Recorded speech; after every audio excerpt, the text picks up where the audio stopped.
Hello friends, this is H R Vishwakarma from H R academy Dhanbad. और आज हम चर्चा करने वाले हैं क्लास 7 से। सब्जेक्ट है पर्यावरण।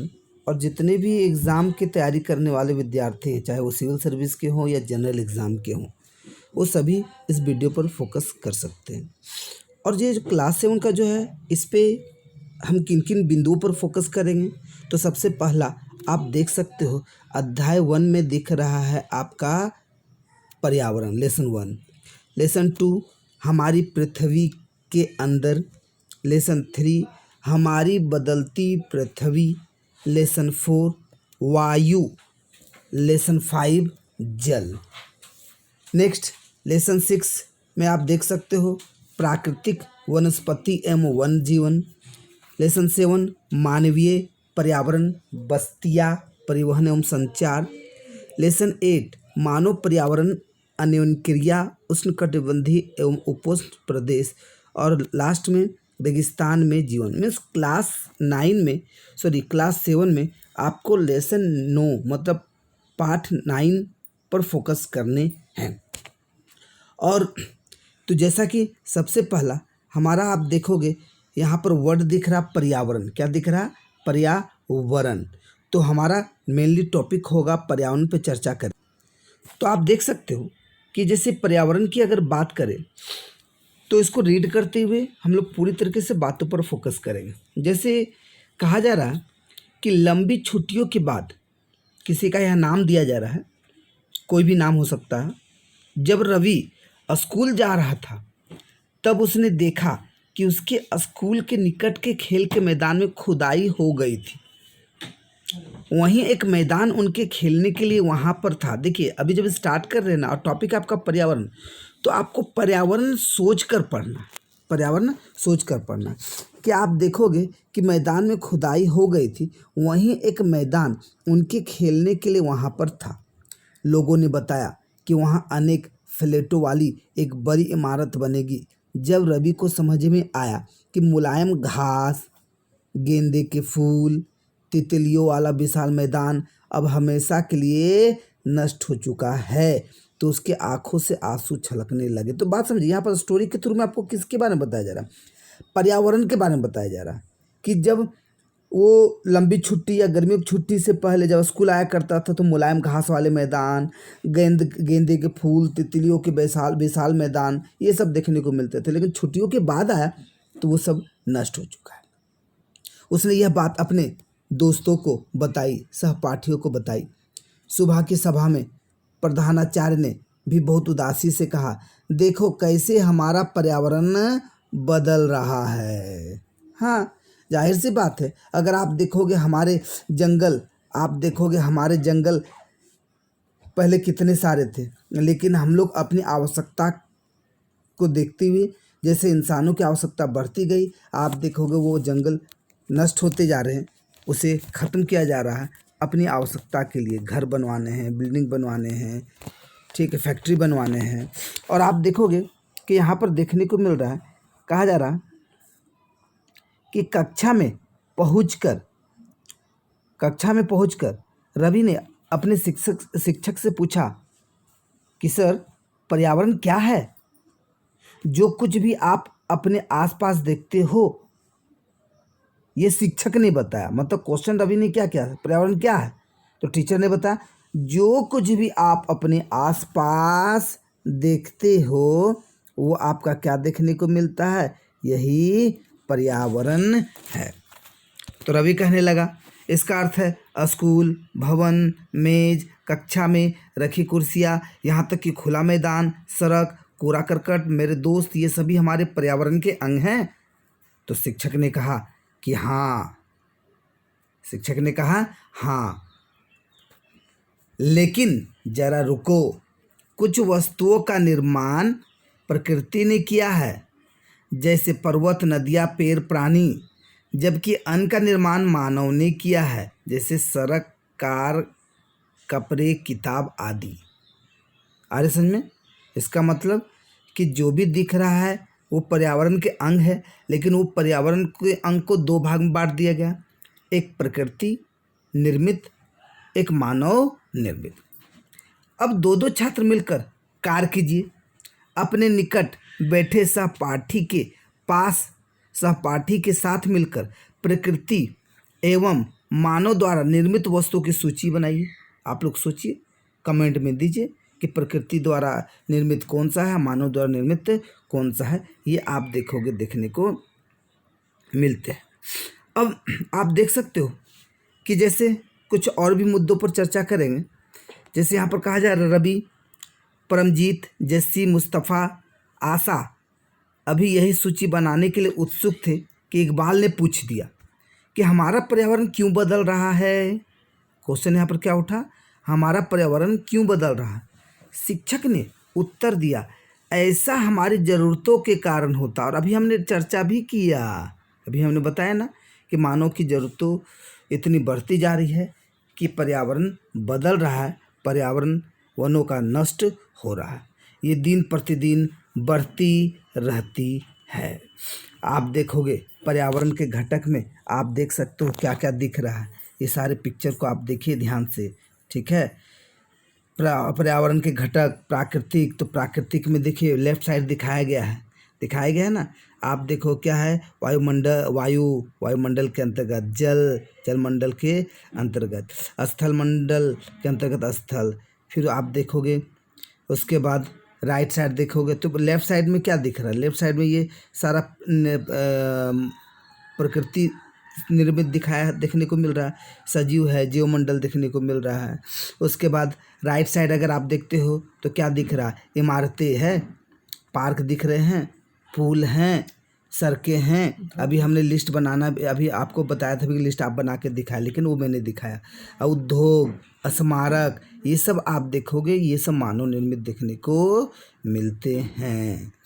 आगे समझे। उसके बाद आप देखोगे यहाँ पर एक लिस्ट देखने को मिल रहा है, ठीक है। मानव में क्या दिखाया जा रहा है, मानव में दिखाया जा रहा है कि एक व्यक्ति है, वो कई व्यक्ति को मिल के बन रहे, वो परिवार बना, कई परिवार मिले तो एक समुदाय बना, कई समुदाय एक धर्म के अंतर्गत आते हैं, वो हिंदू होते हैं, मुस्लिम, सिख, ईसाई से होते हैं। आप देखोगे उनकी शैक्षिक दृष्टि पर, आर्थिक दृष्टि पर, राजनीतिक स्थिति, मतलब सोच सकते हैं कि एक व्यक्ति से परिवार, समुदाय, धर्म, उनके शैक्षिक, आर्थिक, राजनीतिक स्थिति पर फोकस किया गया। तो क्या ये पर्यावरण के घटक के अंतर्गत देखने को मिलेंगे या नहीं मिलेंगे। आर्य समझ में क्या कहना चाह रहे हैं, ठीक है। अच्छा, अब क्या है, जैसे एक छोटी सी बात है उस पर मैं चर्चा कर लूँ। जैसे आप देख सकते हो, पर्यावरण हमारे जीवन का मूल आधार है। तो जीवन का मूल आधार कौन हो गया, पर्यावरण।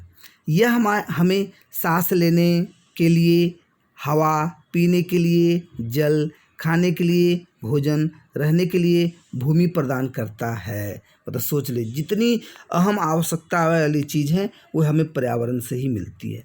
मानव इस प्राकृतिक पर्यावरण में कैसे परिवर्तन करता है। कार का धुआं वायु को प्रदूषित करता है, पानी को पात्र में एकत्रित किया जाता है, भोजन को बर्तनों में परोसा जाता है, और भूमि पर कारखानों का निर्माण होता है। मानव कार, मिल, कारखाना, बर्तनों का निर्माण करता है। इस प्रकार से मानव प्राकृतिक पर्यावरण में परिवर्तन करता। तो ये सब आपने क्या देखा कि किस प्रकार से हमें जो भी आवश्यकता की चीज़ है उसे हम लोग किस तरह से बदलने का काम कर रहे हैं। अब क्या है कि आप देखोगे, कहा जा रहा है कि हम प्राकृतिक वातावरण में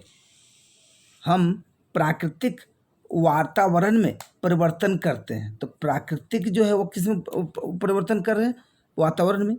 और कभी कभी उसे नष्ट भी कर देते हैं, कभी कभी क्या कर रहे हैं, उसे नष्ट भी कर देते हैं। ऊपर के वार्तालाप से आप समझ गए होंगे, ऊपर जो भी बातें हुई टीचर और स्टूडेंट के बीच, उससे समझ गए होंगे कि किसी भी जीवित प्राणी के चारों ओर पाए जाने वाले लोग, स्थान, वस्तु, प्रकृति को पर्यावरण कहते हैं। इसका मतलब और भी धीरे धीरे लोग बढ़ते चलेंगे। मेनली पर्यावरण क्या है?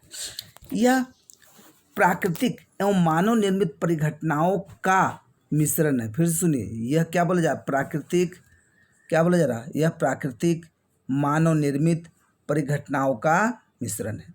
प्राकृतिक पर्यावरण में पृथ्वी पर पाए जाने वाले जीवीय अजीवीय दोनों परिस्थितियां सम्मिलित है। बात समझिए, क्या कहना चाह रहे हैं?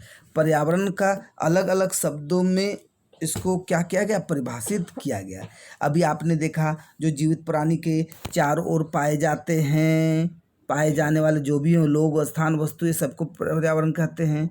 लेकिन दूसरे ही क्षण में आपने यहाँ पर क्या देखा कि प्राकृतिक पर्यावरण में पृथ्वी पर पाए जाने वाले जीवीय और अजीवीय दोनों परिस्थितियां सम्मिलित। अब जीवीय में क्या दिख रहा है? तो ये आप यहाँ पर देख सकते हैं कि सजीव प्राणियों का संसार क्या है? सजीव प्राणियों का संसार। इसमें क्या आ जाएगा? पादप एवं जंतु। पादप बोले तो पेड़ पौधे। अजीवीय, तो अजीवीय मतलब जो जीवित नहीं है, मतलब निर्जीव पदार्थों का संसार, जैसे स्थल। तो इस तरह से आप देख सकते हो। आप देखोगे कि कहा जा रहा है जबकि मानवीय पर्यावरण में मानव की परस्पर क्रियाएं, उनकी गतिविधियां एवं उनके द्वारा बनाई गई रचनाएं सम्मिलित हैं। क्या कहा जा रहा है? जबकि मानवीय पर्यावरण में मानव की परस्पर क्रिया, उनकी गतिविधियां, उनके द्वारा बनाई गई रचनाएं क्या है? सम्मिलित है। समझ में आ रही क्या कहना चाह रहे हैं? मानवीय पर्यावरण में क्या क्या दिखा? फिर से देखिए, मानवीय पर्यावरण में मानव की परस्पर क्रिया, तो पर्यावरण में जो जरा मानवीय पर्यावरण में ये पूरा वर्ड है, तो जाहिर सी बात है मानवीय पर्यावरण में मानव से रिलेटेड जितनी क्रियाएं वो होंगी, गतिविधियां होंगी एवं उनके द्वारा बनाई गई रचनाएं, वो सारे देखने को मिलेंगे। याद रखने का काम करेंगे, क्योंकि आपके एग्जाम में हो सकते हैं कि इनमें से कौन सा कथन सही है या नहीं मानवीय पर्यावरण से संबंधित। अब आप देखोगे कि पर्यावरण की अगर बात करें तो इसके शब्द की उत्पत्ति की बात करें तो पर्यावरण यानी इन्वायरमेंट, करेक्ट, तो जान रहे हैं। और ये शब्द की उत्पत्ति किससे हुई? तो फ्रेंच शब्द से। किससे? फ्रेंच शब्द से। और इनवायरनेर या इनवायरनेर से हुई, जिसका अर्थ होता है पड़ोस। जिसका अर्थ क्या होता है? पड़ोस। तो ध्यान दीजिए, पर्यावरण बोले तो इन्वायरमेंट, ये शब्द की उत्पत्ति फ्रेंच शब्द से हुई। अब फ्रेंच का मतलब यहाँ पर क्या देखने को मिला? इनवायरनेर या एनवायरनेर या एनवायरनेर से हुई, जिसका मतलब क्या होता है? पड़ोस। तो जाहिर सी बात है मनुष्य के अगल बगल जो दिखे तो वो तो पड़ोस ही कहलाए। आइए अब हम लोग फोकस करते हैं प्राकृतिक पर्यावरण पर। किसे फोकस करेंगे? प्राकृतिक पर्यावरण। प्राकृतिक पर्यावरण की अगर बात करें तो आप देखोगे भूमि, जल, वायु, पेड़ पौधे, जीव जंतु मिलकर प्राकृतिक पर्यावरण। देखिए अभी हमने जैसे चर्चा किया ना मानवीय पर्यावरण, तो आपने देखा मानवीय पर्यावरण के अंतर्गत क्या क्या है? तो मानव से रिलेटेड जो भी बातें हैं, उनकी गतिविधियां हैं, उनकी क्रियाएं हैं, अभी आपने जस्ट पीछे देखा ही, ठीक है, उनके द्वारा बनाई गई रचनाएं सारे सम्मिलित होते हैं। लेकिन प्राकृतिक पर्यावरण में क्या देखा आपने? भूमि, जल, वायु, पेड़ पौधे, जीव जंतु मिलकर प्राकृतिक पर्यावरण बनाते हैं। याद रखेंगे। इसका मतलब अगर भूमि की बात करें तो क्या वो स्थल मंडल के अंतर्गत आएंगे या नहीं? जल की बात करें तो जल मंडल के अंतर्गत आएंगे कि नहीं? वायु की अगर बात करें, किसकी बात करें? वायु, तो वायुमंडल के अंतर्गत आएगा या नहीं? पेड़ पौधे, जीव जंतु, ये सब किसके अंतर्गत देखने को मिलेंगे? जीव मंडल के अंतर्गत देखने को मिलेंगे। तो आप इससे पहले ही परिचित हैं। अब हम इनके संबंध में कुछ और तथ्यों की जानकारी प्राप्त करते हैं। पृथ्वी की ठोस प्रपट्टी या कठोर ऊपरी परत को स्थल मंडल कहते हैं। क्या ये सब आप लोगों को पिछले क्लास में, ज्योग्राफी वाली क्लास में से बहुत सारा कुछ बताया गया है। यह चट्टान एवं खनिजों से बना होता है। यह क्या बोला जा रहा है? चट्टान एवं खनिजों से बना होता है, मिट्टी की पतली परत से ढका होता है। यह पहाड़, पठार, मैदान, घाटी आदि जैसी विभिन्न स्थलाकृतियों वाला विषम धरातल होता है।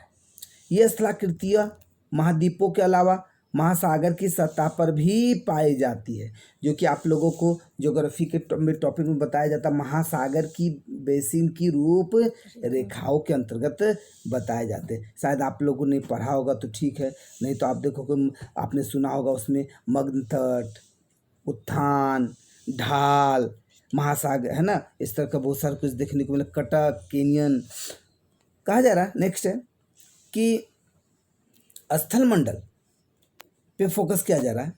जैसे अभी आपने देखा भूमि का क्षेत्र स्थल मंडल के अंतर्गत आता है।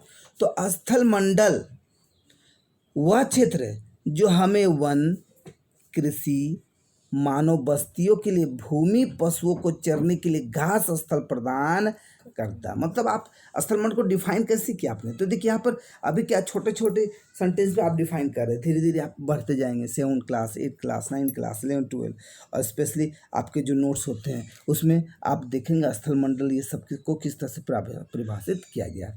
यह खनिज संपदा का भी एक स्रोत है।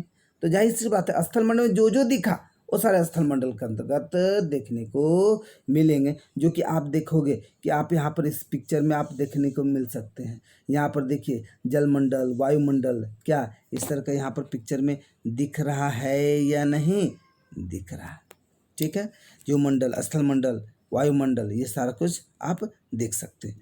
अब आप देखोगे जैसे कुछ छोटी छोटी बातें उस पर भी चर्चा करेंगे कि यहाँ पर आप देख सकते हैं छोटी छोटी बातों में अपने आसपास के स्थल को देखिए और आपके पड़ोस में भूमि का उपयोग किस प्रकार हो रहा है उसकी सूची बनाइए। सूची अभी प्रेजेंट की बात करें तो ज़्यादातर अपार्टमेंट पे फोकस किया जा रहा है, ठीक है। वनों को काटा जा रहा है, लोग अपनी जीविका चलाने के लिए फैक्ट्रियाँ, छोटे उद्योग, कुटीर उद्योग का प्रयोग कर रहे हैं। तो इस तरह से आप देखोगे ये सूचियों के अंतर्गत देखने को मिलेंगे। अब कुछ और देखिए, कुछ छोटी मोटी बातें। अपने घर एवं स्कूल में आप जो पानी उपयोग करते हैं वह कहाँ से आता है। हमारे दैनिक जीवन में पानी के विभिन्न उपयोगों की सूची बनाइए। क्या आपने किसी को पानी व्यर्थ करते देखा है? देखा है तो कैसे करते हैं, वो सारे आप हमारे कमेंट में आंसर दें। या हमारा जो नंबर है, इंक्वायरी नंबर, वो व्हाट्सएप नंबर भी है, उस पर भी आप आंसर लगातार देने का काम कर सकते हैं। और जो एडमिशन वाले हैं वो लोग ज़्यादातर फोकस करने का काम करें। आप देखोगे नेक्स्ट है स्थल मंडल पे तो चर्चा किया हमने, अब जलमंडल पर फोकस करते हैं। जलमंडल, जल के क्षेत्र को जलमंडल कहते हैं। यह जल के विभिन्न स्रोत, अब जल का विभिन्न स्रोत में क्या क्या होगा, नदी, झील, समुद्र, महासागर आदि जैसे विभिन्न जलाशयों से मिलकर बनता है। यह सभी प्राणियों के लिए आवश्यक है। पृथ्वी के चारों ओर फैली वायु की पतली परत को वायुमंडल कहते हैं। अब हमने टॉपिक किस पे चर्चा किया, वायुमंडल पे। तो पहला स्थल मंडल क्लियर किया, नेक्स्ट है जलमंडल, अब है वायुमंडल। अब वायुमंडल में क्या बोला गया, पृथ्वी के चारों ओर फैली वायु की पतली परत को क्या कहा जा रहा है, वायुमंडल। पृथ्वी का गुरुत्वाकर्षण बल अपने चारों ओर वायुमंडल को थामे रखता है। ये क्वेश्चन आपके होते भी हैं कि पृथ्वी का जो वायुमंडल है, एटमॉस्फेयर है, वो आखिर पृथ्वी के चारों ओर बना है, तो उसका मेन रीजन क्या है, तो ग्रेविटेशन, बोले तो गुरुत्वाकर्षण बल। यह सूर्य की झुलसाने वाली गर्मी एवं हानिकारक किरणों से हमारा रक्षा करता है। तो सोच लीजिए कि वायुमंडल हमारे लिए कितना कामगार है, गर्मियों से, हानिकारक किरणों से रक्षा करता है। आप देखोगे इसमें कई प्रकार की गैस, किसकी बात की जा रही है, वायुमंडल की जा रही है। इसमें कई प्रकार की गैस, धूलकण, जलवाष्प उपस्थित रहते हैं। वायुमंडल में परिवर्तन होने से मौसम, जलवायु में परिवर्तन होता है। क्या कहा जा रहा है, वायुमंडल में परिवर्तन होने से किस में परिवर्तन होगा, मौसम और जलवायु में परिवर्तन होगा। सही समय पर वर्षा नहीं होगी, ठंडी नहीं पड़ेंगे, तो आप देखोगे परिवर्तन हो ही रहा। अच्छा, अब आप देखोगे पादप एवं जीव जंतु मिलकर जैवमंडल। देखिए आपने 4 बातों पर फोकस किया, स्थल मंडल, जलमंडल, वायुमंडल, जैवमंडल। तो आपने देखा स्थल मंडल क्या है, जलमंडल देखा, वायुमंडल देखा, और जैवमंडल में क्या होता है, जो जीव जंतु दिखे। जीव जंतु में आपको क्या देखेंगे, पेड़ पौधे और जीव जंतु। तो तो ये दोनों को मिलकर जो मतलब कि दोनों को जीवमंडल कहा गया। ये सजीव संसार का निर्माण करते हैं।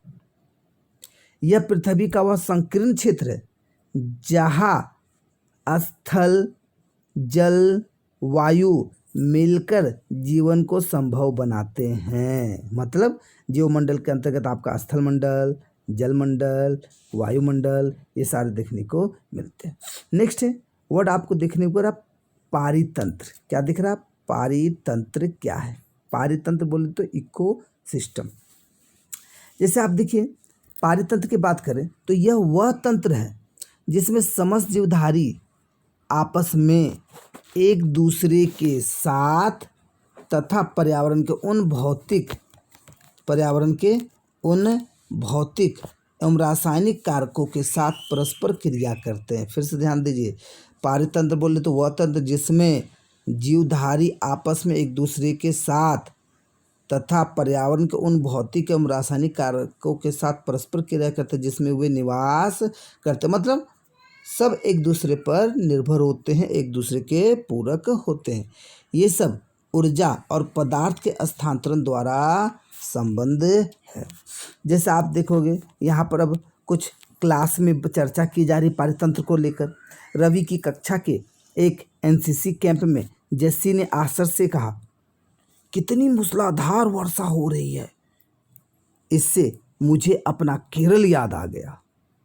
तुम सबको आकर देखना चाहिए कि कैसे हरे भरे खेतों एवं नारियल के बागानों में लगातार बारिश होती रहती है तथा जैसलमेर के रहने वाले हीरा ने तब क्या हो गया?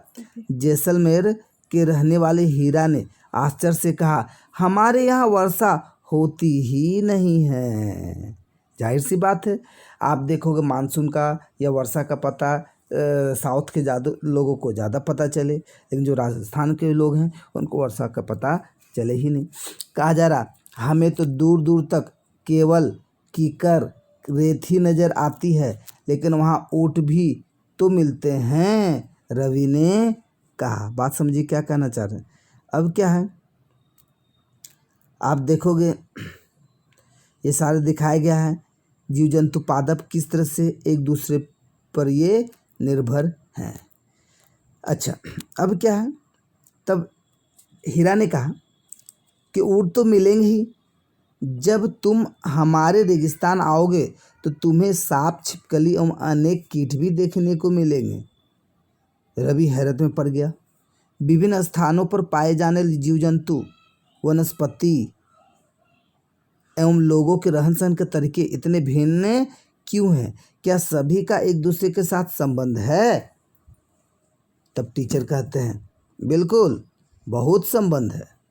सभी पेड़ पौधे, जीव जंतु मानो अपने आसपास के पर्यावरण पर आश्रित होते हैं, प्रायः वे एक दूसरे पर भी आश्रित है। जीवधारियों का आपसी एवं अपने आसपास के पर्यावरण के बीच का संबंध ही पारितंत्र का निर्माण करता। बात समझिए क्या कहा। अभी आपको मैंने पारितंत्र का पहले आंसर बताया, लेकिन क्लास में लोग किस तरह से चर्चा कर उस पर भी फोकस करने का काम किया। ठीक है, कहा जा रहा अधिक वर्षा वाले वन, क्या कहा जा रहा है? अधिक वर्षा वाले वन, घास स्थल, रेगिस्तान, पर्वत, झील, नदी, महासागर, छोटे से ताल का भी एक पारितंत्र हो सकता है। क्या आपको लगता है कि जिस पार्क में रवि एवं उसके मित्र खेलते थे वह भी एक पारितंत्र बनाता था? बताइए, इसका आंसर दीजिए। आप देखोगे फिर एक छोटी सी बात है, उस पर मैं फोकस कर लूँ। वस्तु विनिमय पद्धति क्या है भाई? वस्तु विनिमय पद्धति चर्चा करते हैं। यह वस्तुओं की अदला बदली का व्यापार है जिसमें धन का प्रयोग नहीं होता। मतलब वस्तु के बदले वस्तु। आप किसी के पास चावल है, गेहूँ नहीं है, क्या बोलते हैं, सब्जी नहीं है, किसी और के पास सब्जी है, तो वो लोग क्या करेंगे? अपनी आवश्यकता की चीज़ें एक दूसरे को देकर प्रदान करने का काम और अपनी आवश्यकताओं को पूरी करने का काम करेंगे। हाँ जी, मेरे यहाँ सब्जी, आप सब्जी ले लीजिए, आपके यहाँ गेहूँ है, चावल है, आप चावल दे दीजिए। तो क्या ये वस्तु विनिमय पद्धति हुआ या नहीं? तो वस्तु विनिमय पद्धति मतलब वस्तुओं की अदला बदली। और कहा जा रहा कि देखने को मिलेंगे मानवीय पर्यावरण। अभी चर्चा हमने किया भी मानवीय पर्यावरण पर। मानव अपने पर्यावरण के साथ साथ पारस्परिक क्रिया करता है और उसमें अपनी आवश्यकता के अनुसार परिवर्तन करता है।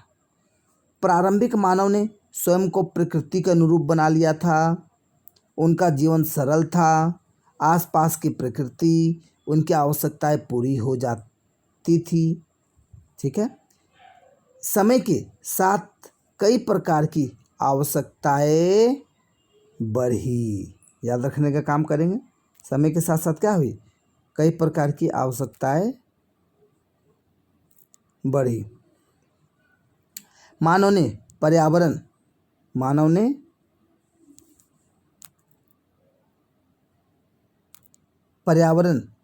के उपयोग एवं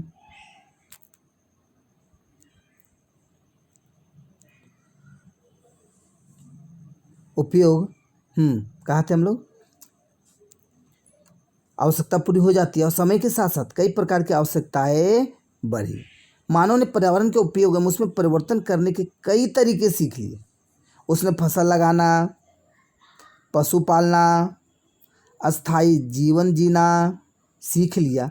पहिए का आविष्कार हुआ। आवश्यकता से अधिक अन्न उपजाया गया। वस्तु विनिमय पद्धति का विकास हुआ। व्यापार आरंभ हुआ। वाणिज्य का विकास हुआ। औद्योगिक क्रांति से बड़े पैमाने का उत्पादन प्रारंभ हो गया। तो आप देख रहे हैं मानवीय पर्यावरण में क्या क्या किस तरह से बढ़ोतरी वृद्धि देखने को मिल रही है। आप देखोगे कहा जा रहा है कि सूचना क्रांति से पूरे विश्व में संचार सहज और द्रुत हो गया। तो जाहिर सी बात, अभी देखो सूचना ही तो है नहीं, सूचना क्रांति पूरे मतलब कि हर तरीके से लोगों को आगे बढ़ाने का काम किया। आर्थिक क्षेत्र में, राजनीतिक क्षेत्र में, व्यापारिक क्षेत्र में, वाणिज्य क्षेत्र में, हर तरीके से। क्या आप जानते हैं कि आप गर्मी में रसीला तरबूज, सर्दी में भुनी हुई मूंगफली खाना क्यों पसंद करते हैं? प्राकृतिक एवं मानवीय पर्यावरण के बीच सही संतुलन होना आवश्यक है। मानव को पर्यावरण के साथ समरसता से रहने एवं उसका उपयोग सीखना चाहिए। बात समझिए क्या कहना चाह रहे हैं। आप देखोगे रवि की कक्षा में मिजोरम की एक लड़की है नूरी। तो देखिए जो मैंने क्वेश्चन पे फोकस किया उस पर ध्यान देने का काम करेंगे। गर्मी में रसीला तरबूज, सर्दी में भुनी हुई मूंगफली क्यों खाना पसंद करते, क्या? ठीक है। तो यहाँ पर आपको क्या दिखता है? प्राकृतिक एवं मानवीय पर्यावरण के बीच सही संतुलन दिखता है। रवि की कक्षा में मिजोरम की एक लड़की है जिसका नाम है नूरी। वह अक्सर अपने स्थान की हरियाली की बात करती रहती है। खेल का मैदान नष्ट होने के कारण रवि का उदासी देखकर नूरी ने उसे आने वाले छुट्टियों में अपने घर मिजोरम आने को कहा। रवि के शिक्षक ने अपने बच्चों से कहा कि छुट्टियों में वे जिन स्थानों पर जाएंगे वहाँ के भूदृश्य, घरों एवं लोगों के क्रियाकलापों का चित्र बनाकर लाए। ठीक है। अब आप देखिए कुछ छोटी मोटी बातों पर फिर से फोकस करते हैं। आप देखोगे अपने पड़ोस के किसी बुजुर्ग व्यक्ति से बात करें और निम्न जानकारी प्राप्त करें। जब वे आपकी उम्र के थे तब उनके आसपास कैसे पेड़ थे, उस समय के घर के अंदर खेले जाने वाले खेल, उस समय उनका पसंदीदा फल, गर्मी एवं सर्दी का मौसम वे कैसे बिताते थे। प्राप्त जानकारी को अपने दीवार बोर्ड पर प्रदर्शित करने का काम करें। जो बताया हमने उसके क्वेश्चन पर फोकस करते हैं। मेरे सवालों का जवाब देंगे। पारितंत्र क्या है? प्राकृतिक पर्यावरण से आप क्या समझते हैं? दीजिए पहले छोटे छोटे ही क्वेश्चन का आंसर दीजिए, धीरे धीरे वो विस्तार होता जाएगा। पर्यावरण के प्रमुख घटक कौन कौन से हैं? मानव निर्मित पर्यावरण के 4 उदाहरण दीजिए। क्योंकि आप पढ़ने के बाद जब लिखेंगे तो आपके लिखने का तरीका में भी सुधार होगा और आपने कितना समझा वो भी हमें भी समझ में आएगा और आप लोगों को भी समझ में आएगा। नेक्स्ट, स्थलमंडल क्या है, जीवीय पर्यावरण के 2 प्रमुख घटक क्या है, जीवमंडल क्या है। नेक्स्ट, सही पर फोकस करें, इनमें से कौन सा प्राकृतिक पारितंत्र नहीं है। इसका मतलब नहीं वाले क्वेश्चन पे तो और ज़्यादा ध्यान देना, मतलब एक नहीं है मतलब बाकी सब है, तो प्राकृतिक पारितंत्र के अंतर्गत कौन है एक पता चल जाएगा और कौन नहीं है। तो मरुस्थल, ताल, वन क्या होगा भैया, आंसर दीजिए। इनमें से नेक्स्ट क्वेश्चन, इनमें से मानवीय पर्यावरण का घटक नहीं है, फिर से नहीं यार, वो भी क्वेश्चन क्या, मानवीय पर्यावरण पर फोकस किया जा रहा है। स्थल, धर्म, समुदाय, तो क्या हो जाएगा। नेक्स्ट, इनमें से कौन सा मानव निर्मित पर्यावरण है, मानव निर्मित पर्यावरण है, पहाड़, समुद्र, सड़क, क्या हो जाएगा बताइए क्या होगा, समझिए। हमने तो सारे क्वेश्चन पर फोकस किया। नेक्स्ट है, इनमें से कौन सा पर्यावरण के लिए खतरा है, पादप वृद्धि, जनसंख्या वृद्धि, फसल वृद्धि, क्या है, दीजिए आंसर। निम्न स्तंभों को मिलाकर सही जोड़े मिलाए जी। जीवमंडल को किससे मिलाएंगे, वायुमंडल, जीवमंडल, पर्यावरण को किससे मिलाने का काम करेंगे, तो पृथ्वी को घेरने वाली वायु का चादर, तो पृथ्वी की को घेरने वाली वायु का चादर, तो वायु बोले तो क्या हो जाएगा, वायुमंडल, ऐसे मिलाइए। जलीय क्षेत्र है तो भैया जलमंडल, देखिए आपका काम मैं कर रहा हूँ। पृथ्वी का गुरुत्वाकर्षण बल, तो क्या हो जाएगा बताइए, गुरुत्वाकर्षण बल क्या होगा, वायुमंडल, तो वायुमंडल, ठीक है। अच्छा, हमारे आसपास का क्षेत्र तो क्या हो जाएगा, पर्यावरण। वह संकीर्ण क्षेत्र जहाँ स्थल, जल एवं पारस्परिक क्रिया करते हैं, तो आपको देखने को मिलेगा। ये देखिए अभी हमने कहा था ये तीनों पर फोकस किया था, तीनों जहाँ दिखेगा वो क्या हो जाएगा, जीवमंडल। जीव एवं उनके परिवेश के बीच संबंध, तो इस तरह से आप जवाब दीजिए, ठीक है, जीवमंडल भी हो गए।